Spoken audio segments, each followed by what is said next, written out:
বহুত দিনৰ মূৰত আজি আকৌ কিবা এটা বনাব লৈছো। ৰৈ যোৱা দালিখিনি মোৰ একেবাৰে পেলাই দিবলৈ মন যোৱা নাই, সেইটো কাৰণে ভাবিছো তাৰ লগত কণী দি কিবা এটা বনাও। আৰু এইফালে মই নহৰু পিয়াজ বিলাহী কটা ষ্টাৰ্ট কৰি দিলো আৰু দালি অকনমান লৈ লৈছো, যিহেতু থকা দালিখিনি কমকৈ আছে সেয়েহে ডাঠ নহব। আৰু ক্ষীণমিন মানুহ যে অকনমান কিবা এটা কৰোতেই পানী পিয়াহ লাগিয়ে গ'ল।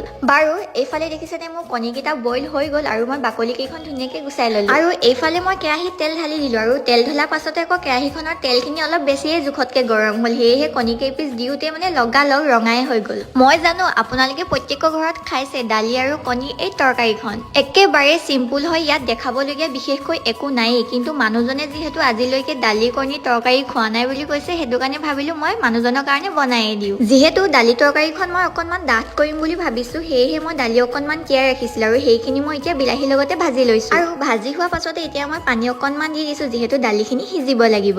আৰু এইফালে দেখিলেই নহয় মোৰ দালিখিনি পুৰা সিজি গ'ল আৰু এতিয়া মই আগৰ ৰৈ যোৱা দালিখিনি ইয়াতে ঢালি দিম আৰু ফ্ৰাই কৰি ৰখা কণী কেইপিচ মই এতিয়া ইয়াতে ঢালি দিম। দালিৰ পানীখিনি শুকুৱাই ডাঠ কৰি অলপ ভাজি নিচিনা কৰিলে খাবলৈ বেছি টেষ্টি হয়। মই কিন্তু বহুত বেছি ডাঠ কৰিব নোৱাৰিম, বৰ বেছি ডাঠ কৰিলে মানুহজনে আকৌ দালি খাবলৈ বেয়া পায়। আৰু শেষত মই ধনিয়া কাটি দালিখিনি অকনমান উতলিবৰ কাৰণে থৈ দিলো। আৰু এইফালে মই থালিত লৈ লৈছো মাছৰ পিটিকা, চিকেন ফ্ৰাই আৰু লগতে দালি কণী তৰকাৰী। আৰু সঁচাকে খাবলৈ যে বহুত বেছি ধুনীয়া হৈছে, একেবাৰে মই মছলা ব্যৱহাৰ কৰা নাই, আপোনালোকে ভিডিঅ'টোত হয়তো গম পাইছে। আৰু এতিয়া আমি খাই লওঁ। আজিলৈ আহিছো, বাই।